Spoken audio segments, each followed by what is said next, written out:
Another unorthodox project today. I'm doing an engine oil change on this 1999 Mercruiser 7.4 liter 454 Chevy big block. This one has a Marine Pro Charger on it, as well as looks like it has a rising rate fuel pressure regulator for tuning. So on these engines there is a drain plug, but it's very difficult to get to and you make a huge mess inside of your hull. So I've got this 10-quart fluid extractor. I've got it run into the dipstick. You can see I actually got it sealed around the dipstick because this tube isn't quite long enough. And on the Mercury Marine engines, that dipstick tube actually goes all the way down to the pan, so you can seal around it and use it to suck out. So this engine should have about 7 quarts of oil in it. It's 20W50. I'm going to be running, pardon, Redline 2050 full synthetic.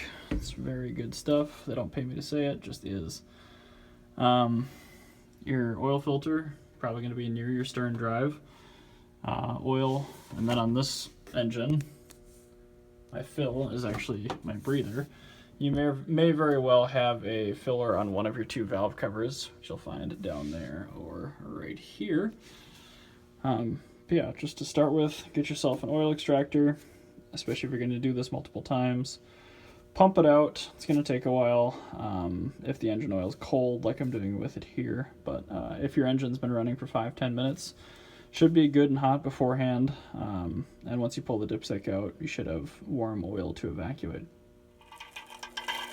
Once you start hearing air pockets, it means you're pretty much drained out. So I'm just going to vent the pressure, lift it up, and kind of show you how much oil we took out. Hopefully it's close to 7 quarts. It means this engine's nice and healthy still. So I'm going to carefully remove the dipstick tube, the tube from the dipstick tube, and kind of see what we got going on here. Well, it's pretty hard to tell, but we're at about here. So 2, 4, 6, 7. Exactly 7 quarts came out. That makes me feel good. At this point, I'm not going to put the dipstick back in yet because I'm going to fill up the engine oil,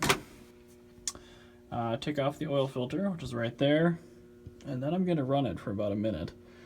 After that, I'm going to let it settle down for about another minute, then put the dipstick in to try to get an accurate reading of engine oil.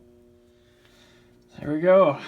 Time to put in 7 quarts of your choice of 2050. So there's our 7 quarts. Next up is going to be this oil filter. So this is just a screw-on style filter. And I'm going to need both hands to take it off. Possibly, if yours has been on for a long time, you may have to use an oil filter wrench or, worst case, jam a screwdriver through it to get it to spin.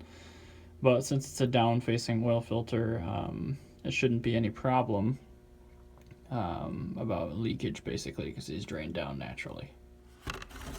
Well, hopefully your filter comes off easier than mine did.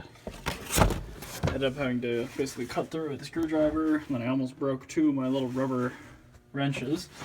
But I have the new filter on. If you're wondering about a part number, this is an AC Delco PF454. Not technically a marine filter, but doesn't really much matter since it's a 454. Now I'm just kind of wiping down the oil that spilled out. There was actually quite a bit that came out, even though the filter is supposed to drain out by design after the engine's been off for a while.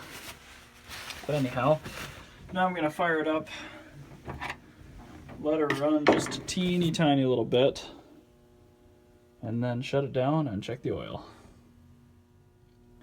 There we go. Sorry it's dripping down, but it came up just under full, which is perfect.